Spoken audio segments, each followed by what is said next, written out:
Ibnu Miskawai, Bapak Etika Islam. Nama Ibnu Miskawai semakin menyemarakan pelopor kebangkitan Islam dari masa klasik. Ia merupakan salah satu tokoh penting dalam sejarah Islam. Sumbangan pemikirannya pun sangat signifikan bagi peradaban Islam. Lantas, siapakah Ibnu Miskawai? Bidang apa saja yang menjadi konsen pengetahuannya? Bagaimana pemikirannya? Dan kitab apa saja yang berhasil ditulisnya? Semua jawaban dari pertanyaan ini akan diulas tuntas dalam uraian berikut. Riwayat hidup Ibnu Miskawai. Ibnu Miskawai memiliki nama lengkap Abu Ali Ahmad bin Muhammad bin Yakub bin Miskawai. Panggilan akrabnya ialah Ibnu Maskawat atau Miskawai. Nama tersebut diambil dari nama kakeknya. Gelar yang diberikan kepadanya ialah Abu Ali. Pemberian gelar ini bukan tanpa alasan, karena ia merupakan seorang Syiah. Maka, gelar Abu Ali diambil dari nama sahabat Ali bin Abi Thalib yang kaum Srah dipandang sebagai pewaris Rasulullah SAW yang sah. Selain Ahur-ol, Ibnu Misawash juga mendapat gelar yang lain, yaitu Al-Kazim yang berarti bendaharawan. Alasannya cukup jelas, karena ia pernah menjabat sebagai bendaharawan pada masa kekuasaan Adud al-Daulah dari Bani Buai. Ibnu Miskawai lahir pada tahun 330 Hijriyah atau 941 Masehi di Rai, Iran. Ia merupakan seorang filsuf dan sejarawan terkenal, ia juga seorang ahli fisika dan pendidikan akhlak. Pada mulanya, ia menganut agama Magi, yaitu sebuah kepercayaan kepada bintang. Tetapi, petunjuk Allah Subhanahu wa Ta'ala telah memasuki hatinya sehingga ia berpaling dari keyakinannya, dan memeluk agama Islam. Ibnu Miskawai meninggal pada tanggal 9 Safar 421 Hijriyah, yang bertepatan dengan tanggal 16 Februari tahun 1030 Masehi. Apabila dilihat dari rentang waktu antara lahir hingga meninggalnya maka dapat diketahui bahwa ia hidup pada masa pemerintahan dinasti Abbasiyah yang berada di bawah pengaruh Bani Buai.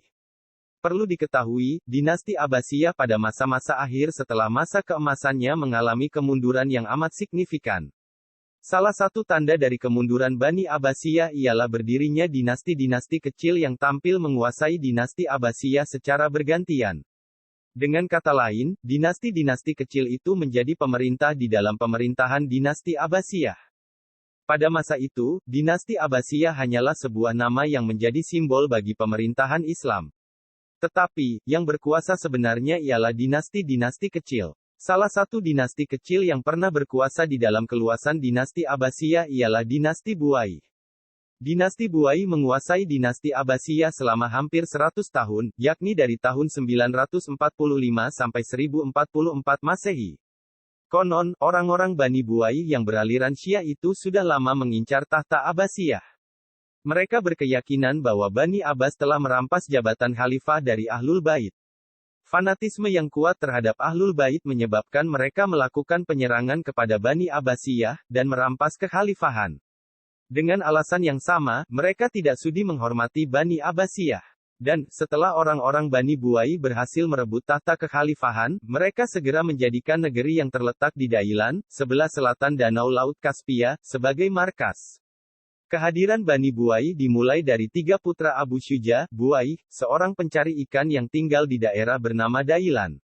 Adapun 3 anaknya yang memulai periode dinasti Buai ialah Ali bin Buai yang oleh Khalifah Al-Mustakfi digelari sebagai Imad al-Daulah, Hasan bin Buai bergelar Ruk al-Daulah, dan Ahmad bin Buai bergelar Mu'i al-Daulah. Dari ketiga putra Abu Syuja ini, putra ketiga, Ahmad bin Buai, berhasil menaklukkan dinasti Abbasiyah. Pada awalnya, Abu Syuja menjadi pemimpin suku yang amat gemar berperang, dan kebanyakan pengikutnya berasal dari daerah pegunungan Dailan di Persia. Kemudian, 3 anak Buai di antaranya ialah Ahmad bin Buai, mengadakan ekspansi ke daerah selatan. Mereka berhasil menduduki Esfahan, selanjutnya Shiraz, dan daerah sekitarnya pada tahun 934 Masehi. Pada tahun 936 Masehi, para putra Buai berhasil menaklukkan Khuzestan, dahulu Ahwas dan Karman. Selanjutnya, orang-orang Bani Buai menjadikan Shiraz sebagai ibu kota kekuasaan. Dan, puncak dari pencapaian mereka ialah penaklukan Baghdad yang merupakan pusat kekuasaan dinasti Abbasiyah. Penaklukan ini terjadi pada tahun 945 Masehi.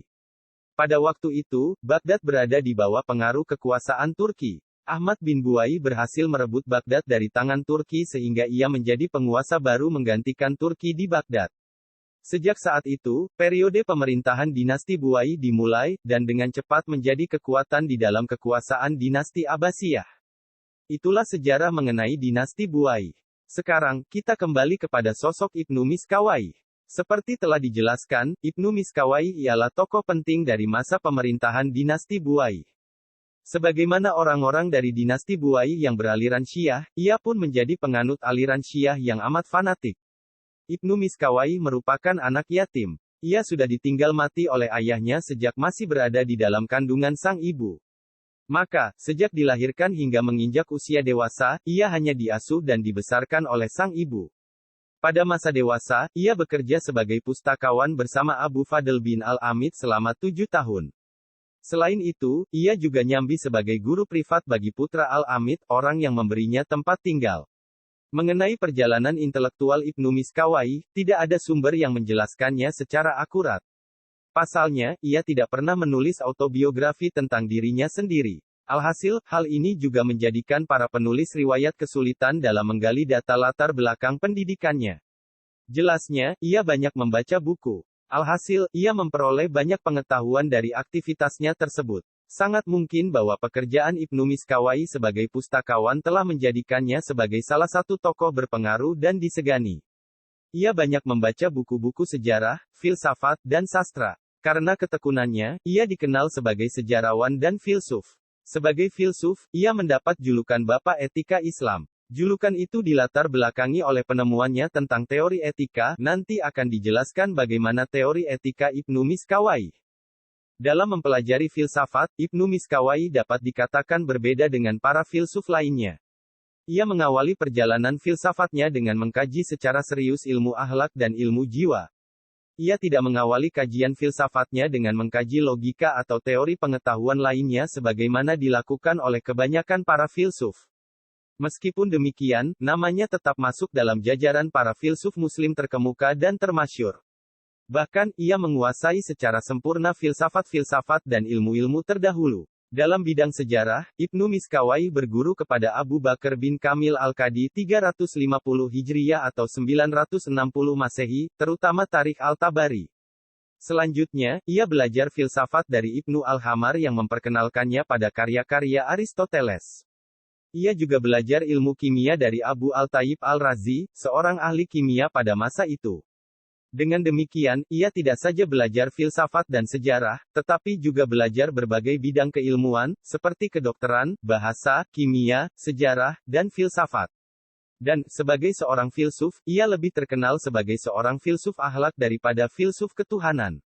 Ibnu Miskawayh hidup pada zaman keemasan Bani Buai di bawah kepemimpinan Adud al-Daulah, penguasa Islam yang pertama kali menggunakan gelar Syahinza atau Maharaja.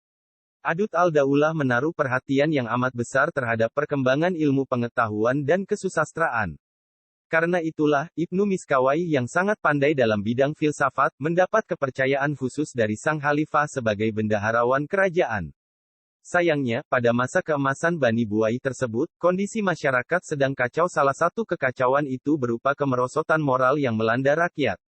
Tampaknya, kondisi masyarakat yang kacau inilah yang menyebabkan Ibnu Miskawayh memfokuskan diri kepada masalah etika Islam. Meskipun Ibnu Miskawayh berhasil menjadi salah satu filsuf besar, tetapi sosoknya masih menimbulkan kontroversi, terutama perihal kepribadiannya. Ada dua pendapat mengenai kepribadiannya. Pendapat pertama menyatakan bahwa ia merupakan seorang yang kikir dan munafik. Sebab, ia tertarik pada bidang kimia bukan karena ilmu, melainkan untuk memperoleh harta. Di sisi yang lain, ia sangat mengabdi kepada para gurunya. Pendapat ini dikutip oleh Tauhidi, yang juga mengutip dari Syarif. Pendapat kedua menyatakan bahwa ia mengikuti 15 pokok penunjuk moral, di antaranya ialah kesederhanaan dalam melayani nafsu, ketegaran dalam menundukkan diri yang serakah, dan kebijakan dalam mengatur dorongan-dorongan yang tidak rasional. Jadi, berdasarkan penjelasan tersebut, Ibnu Miskawayh memiliki dua kepribadian berbeda antara masa muda dan masa tuanya. Pada masa mudanya, ia berkepribadian kurang terpuji. Tentunya, kepribadian ini tidak bisa dilepaskan dari berbagai faktor, seperti keluarga, lingkungan, dan lainnya. Sementara itu, pada masa dewasa hingga tuanya, ia sudah bisa menghilangkan kepribadian buruknya, dan menggantikannya dengan kepribadian yang terpuji. Maka, wajar apabila Ibnu Sina dan Al-Tauhidi menyatakan bahwa Ibnu Miskawai tidak mampu berfilsafat. Sementara itu, Muhammad Iqbal menyatakan bahwa Ibnu Miskawai ialah seorang pemikir teistis, moralis, dan sejarawan Persia paling terkenal. Terima kasih sudah menonton video riwayat hidup singkat Ibnu Miskawai. Nantikan video selanjutnya tentang pokok pemikiran Ibnu Miskawai.